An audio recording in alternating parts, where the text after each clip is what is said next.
Welcome to the second part of the 71st episode. In the first part, we went through The Silence of the Lambs, Constantine, Crazy Stupid Love, Election, and The Hunt. And now we're getting to the TV section of this episode, and that's The Tiger King. We'll talk about Joe Exotic and all these crazy characters in Netflix's new hit documentary. And we'll also touch on Dirty Money, which is another Netflix documentary series, which just aired season 2. And we'll dive deep into that one.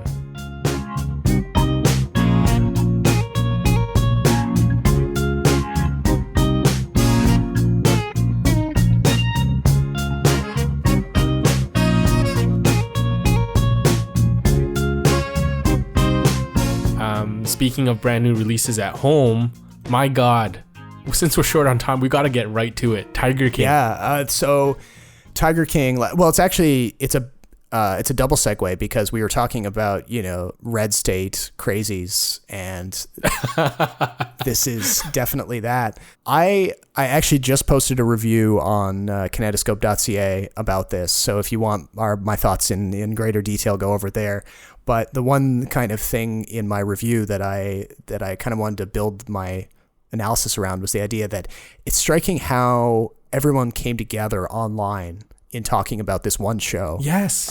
It's very rare these days that you get one show or one movie that it feels like everybody's watching at the same time. So yeah, the last time I was going to say that this happened was Game of Thrones. Yeah. And and even then, like Game of Thrones, it had a way bigger audience share than you might expect from like a fantasy show. Yes. But there was kind of like you felt like everyone was having a watch party. And now, of course, we're all stuck in each other's own homes. So it's not like we can go out to the bar and talk about it with our friends. We're all talking about it online. Yeah, and it seems like everyone's watching it at the same time, which I find really fascinating, even though we're all cooped up in our homes. Like Friday night, no less than 10 people I know personally were watching this thing. And I was like, whoa, holy cow, so am I. Like, what is it about this that makes us kind of like come together, even though we're social distancing ourselves? The one thing that I want to take away from this is that this show is about some really despicable, fucked up people. Yeah. People with like clear mental issues, people with a disregard for rules and safety and sort of the greater good.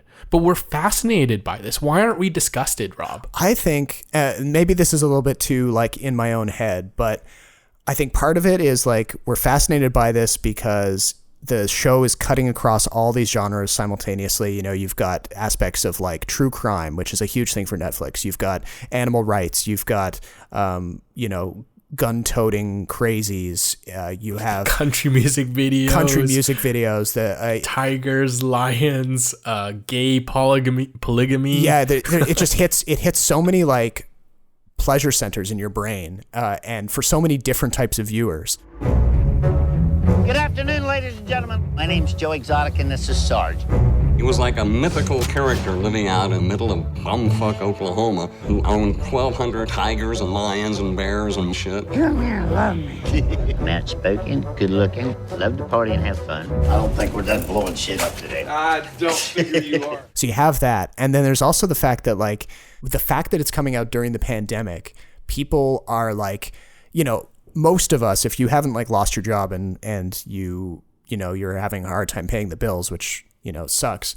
For most people, being stuck at home is just a mild inconvenience. We still have power. We still have heat. Yes. We generally still go to grocery stores to get food, stuff like that. In comparison with the crazy stuff that clearly was happening for years in this weirdo community, the fact that we're kind of moaning about having less toilet paper and hand sanitizer feels like there's this kind of like it puts it in perspective. The show kind of says that like, oh, you thought right now is crazy? These people have been living in crazy town for years. Right. So on that tangent, there was a doctor, I think in the Middle East or Asia, who said like social distancing is a privilege. Like if you have running water at home, that's a privilege. If you can keep a safe distance apart from your neighbors, that's a privilege because that means you have living space. So I think there is a sense of safety in that we're so far removed from these people that we can just point at them and kind of laugh. And at the same time though, this is like serious stuff. Like people are getting murdered. Yeah. Money's getting laundered. And for the people out there who have not like watched any of this or completely in the dark, so this is a series that Shame on you. you trust me, it won't be long before you watch it. If the trends indicate anything, but so this show follows Joe Exotic, who is a wildlife park owner, or was actually in Oklahoma, rural Oklahoma, and as Jason hinted, he's a openly gay, polygamist, gun-toting, redneck, crazy person who ran this park. He was breeding lions and tigers for profit, keeping them in these kind of substandard cages, hosting these, inviting guests in to manhandle cubs and pose for selfies with full-size tigers. And he's only one part of this huge, weirdo network in the United States of other wildlife park owners who treat their animals poorly and are kind of like the hubs for sex cults and murder for hire and all kinds of intrigue that nobody could have written into a script if they were trying to like come up with it. Yeah, like this is so bizarre. It becomes unbelievable for long stretches. But again, this like taps into this like sort of society that we have no idea about. It's kind of like the Skulls or like secret cults where you're fascinated by this similarly small group of people that have like their own views and rituals. And it's like this really tight-knit community. And within this tight-knit community, there's like egos and competition and reputation risk, and it all and once you throw like money, which is like the gasoline in this, it just devolves into madness. The one thing that I kind of wanted to talk about was that it seems like even though Joe Exotic and his biggest rival Carol Baskin want to murder each other, you can't help but think that these two people started their big cat parks in earnest. So for Carol, she was like this young woman who had gone through trauma and had found like solace in cats. Joe, similar thing, where originally when he started, he wanted like a sanctuary, a conservatorship for tigers. And then all of a sudden, like they get so big and so much money gets involved that they really turn evil. And I think that's part of the reason why we continue to watch it and not just turn it off. Like if you look at Toddlers and Tiaras, which is to me like peak cringe TV, like you're disgusted. Like you can't watch this because they're actively exploiting young kids who don't know what they're doing and just ruining their lives. But when we start with Tiger King, these people have already ruined their lives, but they weren't always ruined to begin with. And you kind of go along this journey and then you're suddenly like, oh, okay, so that's why they are the way they are. And then you sort of become sympathetic to it. Yeah, because which is like the weirdest like emotion when you're watching these people. 100%. Like he is out and out like a villain for sure. Like you, they're all villains. They're all villains, but it's one charismatic villain being opposed by a gang of like rival villains, and. But you're right. There are like little kind of threads of like sympathetic kind of feelings in there where you see him as like, yeah, he grew up gay in rural Oklahoma, and you know he just wanted something to help him fit in and make a living, and you don't see him like outwardly abusing these animals like by beating them or kicking them or anything, but you know that like the animals are not living in the conditions that they're meant to live in. Exactly. And you know that like it is very like the morals of getting randoms in here to manhandle these creatures and pose for selfies, because there's kind of like a sexiness to posing with a crazy wild beast. Yeah. So you know, there's a link that you posted in your article, and one of the things that talks about is Josh, who is Joe's campaign manager when he runs for governor of Oklahoma, right? Oh yeah. Yeah. And so there's this part about like how Josh gets to meet Joe. And apparently Joe was openly gay, and Josh was this also gay young man at the time who approached Joe and said, "Hey, thank you for representing like the gay community in an open way. Thank you for showing that, hey, I can be gay and it's okay." And that's how he later becomes his campaign manager. And in that moment, you're just kind of like, wow, okay, so despite all the terrible, terrible, terrible stuff that they've done, they've also opened some new doors for other people. And obviously, Josh's experience with Joe ends up being terrible because he witnesses a suicide. And like over the years, you can see his kind of like physical appearance kind of like deteriorate. Like by the time we meet him, he's got like a beard, he's unkempt, he's slouching. He doesn't talk with the same kind of energy anymore. He says in one of the clips where, you know, he's one of these kids who's become a libertarian. So to him, Joe represented this kind of like perfect opportunity on the surface level where it was like, not only is this an employer who will like be accepting of my identity, but he this crazy guy on top of like running this wild park wants to run for president and run for governor as a libertarian. And this kid at Walmart, you know, he wanted to work as a campaign manager. He was politically aware, and you know, he wanted to get into politics. So it felt like a good choice, but then he just got dragged into this cesspool. Yeah. So the other thing too is this cesspool is full of unreliable narrators. So there's a ton of interviews with Joe and Carol and Doc Antle, which is another breeder, Jeff Lowe, and a whole bunch of other ones. And each of them have things to hide and have an axe to grind with one person or another. So my question is, like, how reliable is this documentary, and who are the reliable narrators? Well, I felt, and I made this point in the review, that the way the series is put together, it is loosely kind of constructed around some themes and one per episode roughly, but the filmmakers jump around a lot. So I found it easy to get lost in like the timeline, the chronology. Where are we right now? Like, okay, so we're a few years back from that thing that just happened. And I felt like, you know, maybe there would have been a way to put the clips together in a slightly more linear fashion. Yeah, I agree. That would have been easier. But then, but it also kind of like the chaos of the way the thing is put together sort of comments on the whole experience anyway. Yeah, because if you do it, I think chronologically, you'd end up having episodes where it goes out into like 8 different directions because there's 8 different things happening at once. Yeah.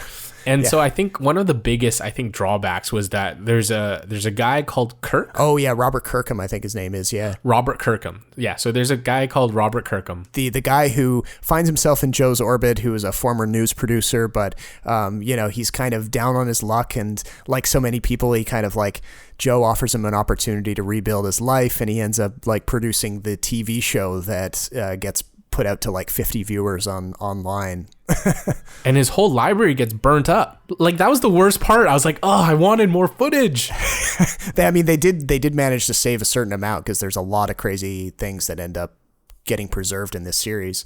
But yeah, who knows what was on that archive that got deleted or got burned up. But then, yeah, that's a whole thread where like the recording studio gets burned down. We're not sure. Did Kirkham do it? Did Joe do it?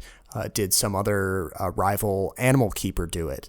And you know, it turns out actually that as part of the investigation into this arson, another journalist, not one who was working on the Netflix show, but a guy who was writing for New York Magazine, he found out that one of the case officers at the sheriff's department at this town in Oklahoma was also moonlighting as Joe's limo driver.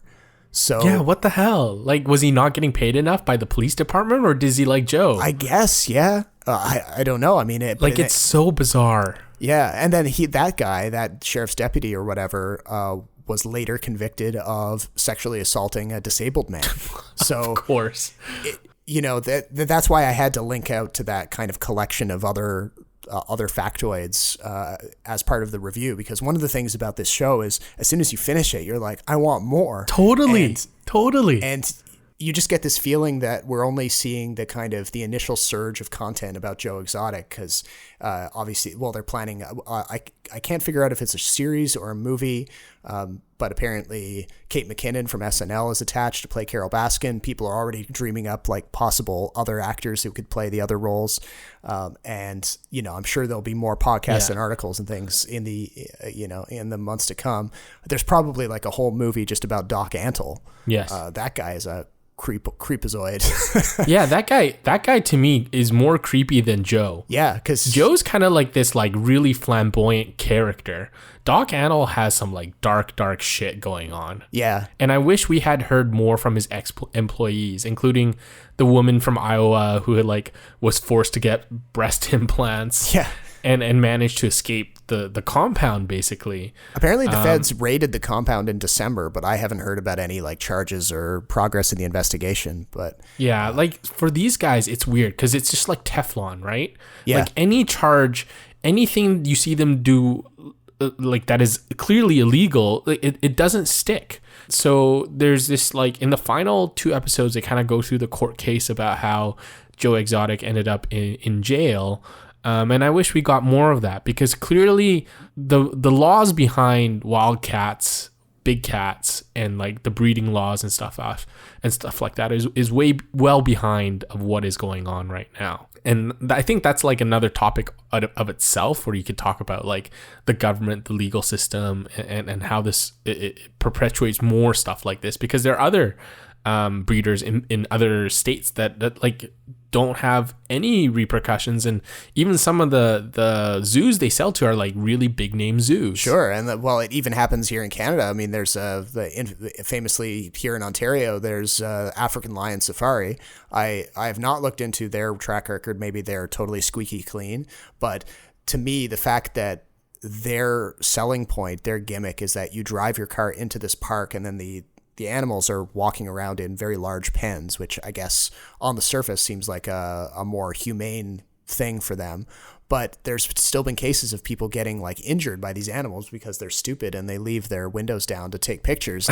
And, lions are reaching in and trying to grab them out of the cars and stuff like that. Yeah. And, when you compare those type of places to like a public zoo, something owned by the city or the state or something like that, and where the animals are, again, maybe not kept in the kind of enclosures that they deserve, but are at least like not being treated as pets. Mm-hmm.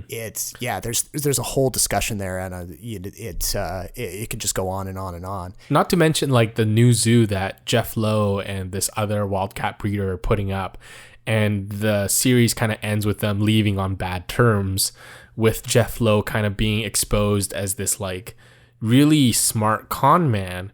And at the beginning you're kind of like, okay, well, Carol's clearly the villain here because she antagonizes Joe, and Joe kind of comes off as a sympathetic kind of flamboyant guy. Then you're like, okay, Carol's not innocent and neither is Joe. And then Jeff comes along and he becomes like the most despicable person of all time.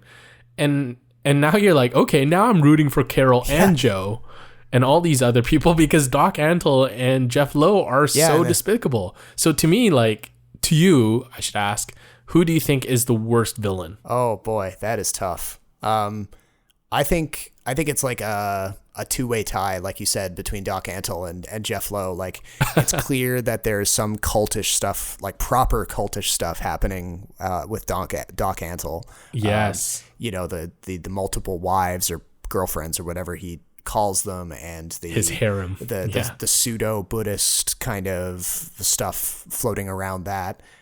So that instantly feels super creepy. But then Jeff Lowe is kind of like a more garden variety American kind of con artist who he's clearly very good at making people think he has money, and then of course he pulls up stakes and disappears when the jig is up. But here's a guy like that who's now in control of this park that was owned by Joe Exotic, and clearly the dude doesn't care about animals nearly as much as Joe Exotic does. Yeah. So you end up feeling worse that, even though it was clear that Joe was mistreating his animals, Jeff is probably mistreating them even more. Yeah. And he's probably the least scrupulous of anybody in the show. And we're kind of biased because the clips that we get of Carol and Joe with the tigers is usually when they're cuddling them, right? Obviously, there are scenes where they're like mistreating them, but you don't get as much with Doc Antle. You definitely don't get that with Jeff Lowe. And I think that's another sort of aspect to this reason why we feel more sympathetic to Joe and Carol.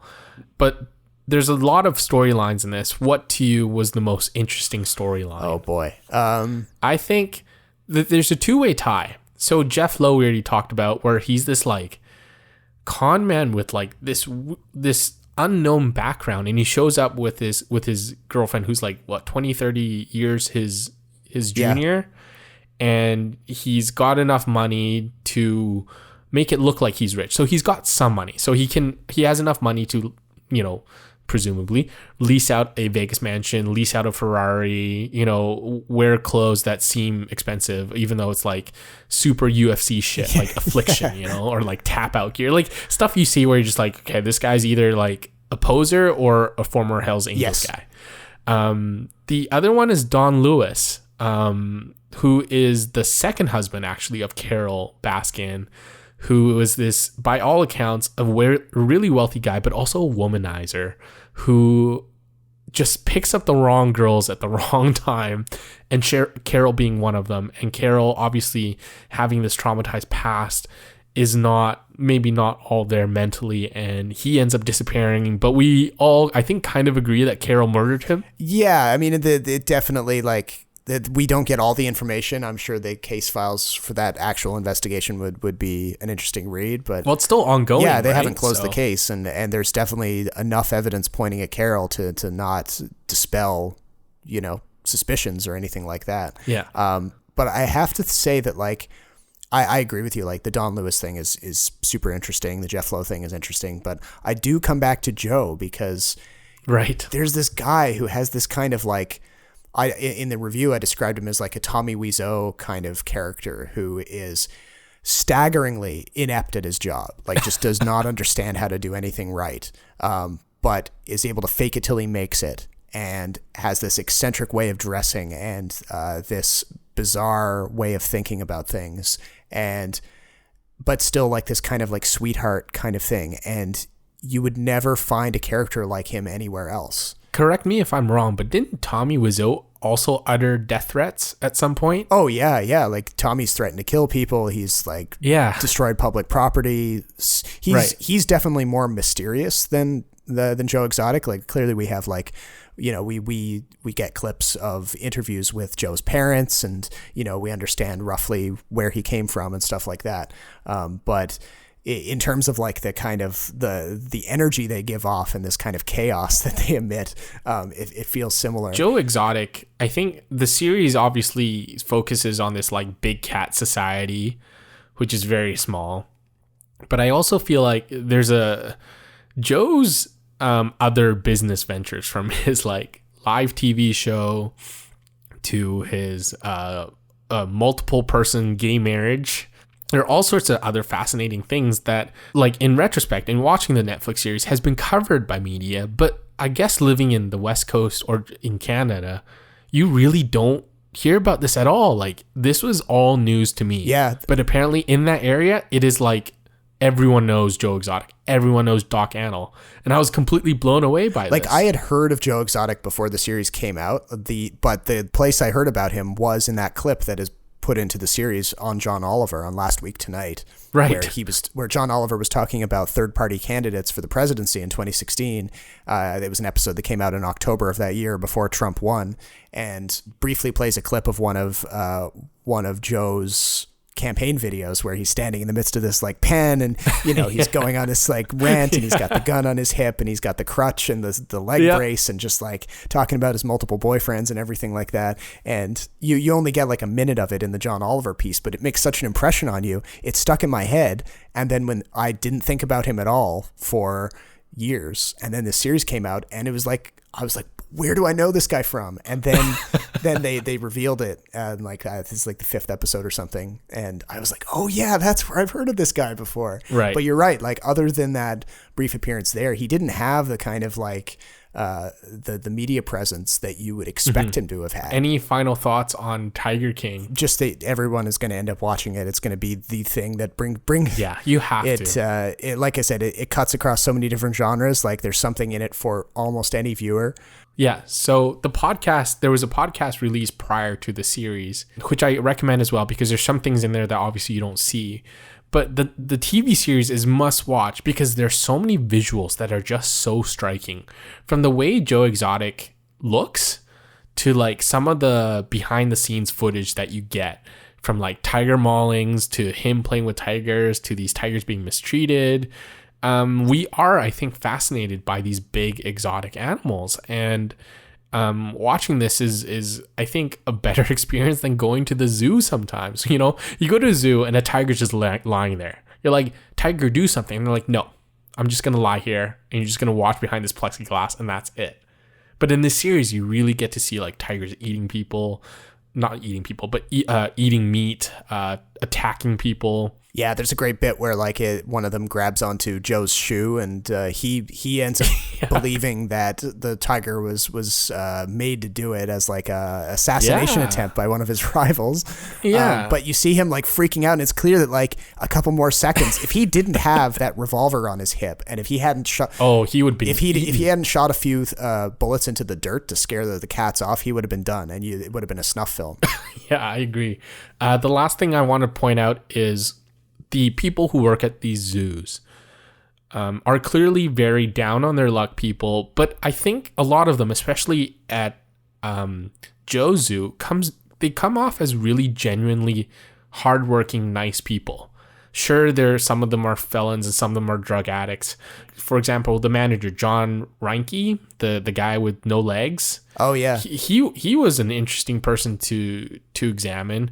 He seemed like the most sane of the bunch. I know, right? And the woman they call Shaft, who got her arm bitten off and amputated, she seems like she's got a good head on her shoulders. And these people are like making $150 a week, if that, and living off like spoiled meat from Walmart. Yeah. And you instantly feel so terrible for these people. And by all accounts, like they're doing the best they can with the resources they have. Like clearly Joe's farm is not up to standards. These guys are not trained at all to do what they're supposed to be doing. And you're just like, wow, this went on for years and the governments did nothing. We have a little time. Do you want to go into Dirty Money? Yeah, since we're talking about documentaries on Netflix, another thing that was dropped, second season of a series that I think it premiered maybe 2 years ago or something on Netflix. Yeah, and 2018. Each episode takes on a different topic in the kind of interconnected world of bad behavior in the American economy. The first season had episodes about like the pharma bro, the guy, what's his name? Martin Shkreli, who upsold life-saving drugs at a crazy markup. There was another episode about Donald Trump, another episode about a payday loan guy who was bilking his customers for crazy amounts of money and then using it to fund his lavish lifestyle. So this new season dropped before Tiger King came out, but it feels like a companion piece, honestly. They knew it was happening.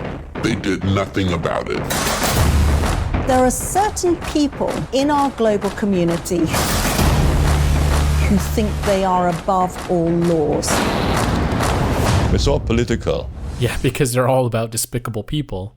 So the series is called Dirty Money, and it's basically 1 hour episodes of financial wrongdoing in the US and around the world.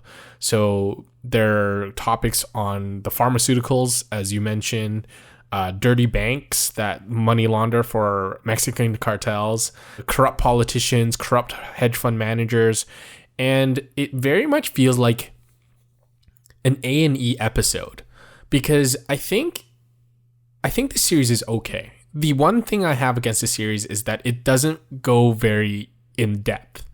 It looks at very specific situations and it ties one or two characters to it.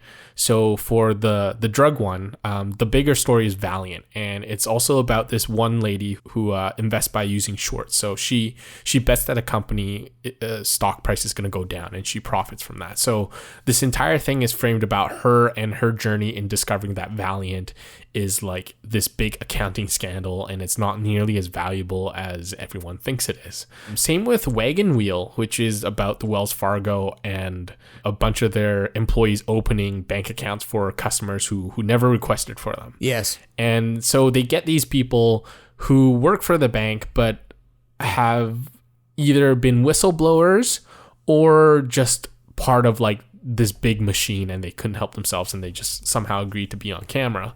And like there's a sentence in there in the Wells Fargo episode about how there's a debate about whether these bank practices are predatory or actually criminal, predatory sales.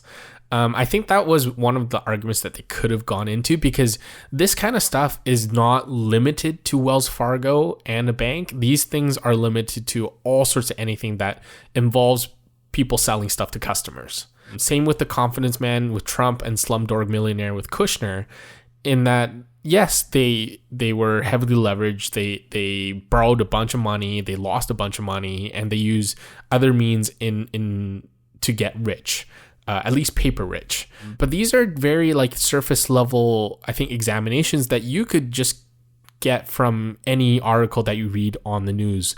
So for like the Valiant thing, I had been following that just because I kind of in the industry, like it was a big news back then. So watching this didn't really give me like any new information. I think it's informative, but I don't think it's nearly as in-depth as something as Tiger King. And I feel like an hour long examination just doesn't seem like it gives you enough time to really get to the meat of the issue, right? And as hard as it may be, because a lot of these people are like inaccessible, right? Sure, yeah. Like in many cases, they're talking about guys who are like so far above the fray that the filmmakers could never get an interview with them, and exactly. But yeah, I see what you mean. Like for especially from your perspective, which is like valuable because you know that world a lot more. But then to see this as kind of like a surface level take is probably kind of frustrating. I mean, for me, I didn't know as many of the stories. The one that I probably was most familiar with from the new season was the one about the guardianship situation, because I'd read the New Yorker piece that was written by the journalist who's interviewed in that episode. Oh, okay. And I so that's when I was no idea. Yeah, and like a lot of people, I think the whole guardianship situation and how these elderly people are being can often be sucked into these cycles of like, all their assets are stripped from them and they're signed away to a nursing home and this kind of thing. Right. That was a situation that I knew nothing about, and yeah, like I can see what you mean. Like each episode has a little bit of a kind of a Wikipedia wormhole kind of feeling where you're just kind of scrolling down the page and you're getting the top level insights. Yeah, and just like a lot of these situations, like I said, aren't tied to the actions of these one company or one person. Like there is a set of rules and systems that allow this to take place. And I wish the series had addressed that more, like a big overview of saying, hey, look, this is a loophole that we have in this level of government or this document. Let's close it. And why hasn't it been closed? It's the same with Tiger King, like this big cat stuff. Like there should be some sort of legislation or some sort of oversight, but there just isn't. And you wonder why that is. Like, is it because we don't care? Is it the issue too small? Or because there are a lot of people who still benefit from this who may not have been implicated? Sure. Well, you see in Tiger King actually, and this kind of serves your point, is in that series, they have the time to explain that the big cat lobby, the people like Doc Antle and others, are taking their cubs to Capitol Hill and booking like the selfie sessions with that was lawmakers. So they're trying to offset what the animal rights people are doing with their proposed legislation by saying like, oh, well, you don't want to ban this stuff. Look how cute these things are. Right. But yeah, Dirty Money doesn't have that kind of that explanation of like why legislation is not really moving forward. The other thing about Dirty Money is that it feels like individual episodes are each directed by different filmmakers, and each filmmaker brings a slightly different style to it. There's it's not like each episode goes off in wildly different directions, but I think of like the episode from season 2 that's about the illegal gold mining business. Mm-hmm. That one has like a persistent voiceover from what sounds like a young woman or a young girl in Peru who is kind of like this omniscient narrator, and she's sort of observing this mining, this illegal mining, and how it's destroying her country. But you don't have that kind of voiceover element in some of the other episodes. So everyone's kind of taking a different tack with how they want to tell the story at hand, and maybe that kind of keeps you from seeing the interconnectedness of it. Yeah, and I think there is a sense that they want to play up how like crazy and bizarre it is. And it is crazy and despicable, but like say for the Valiant thing, Martin Shkreli is actually not like the subject of that episode, even though he appears in the intro. Yeah. He's just one example of many pharmaceutical companies that jack up drug prices because they can. And so that was one of the times where I'm just like, you put him in there because he's recognizable and he's one of the many examples that have an impact. And if you read about his story, like there's a lot more crazy shit that he's done that they don't go into, and it ends up being Valiant and Pershing Square, which is one of the most famous hedge funds run by Bill Ackman, who famously supported this Valiant drug company. I wish we had heard more from them, because I feel like they in some ways perpetuate this kind of behavior as well, because they are looking for pharmaceuticals that make money. Right. Yeah. Well, and it's and now like I'm thinking back, and like I remember feeling a bit cheated that Shkreli's story was not the center point of that, because there was a bit of false marketing there. You know, they clearly made a big deal. But then to see Bill Ackman play a bigger role in that, and then funnily enough in a different Netflix documentary series that we haven't even spoken about yet, that is about something completely different. That would be Abstract: The Art of Design. In the second season of that, they have a profile of this bioengineering artist character. This lady who's like, she's an Israeli academic and artist and designer, and she's actually married to Bill Ackman. Oh, okay.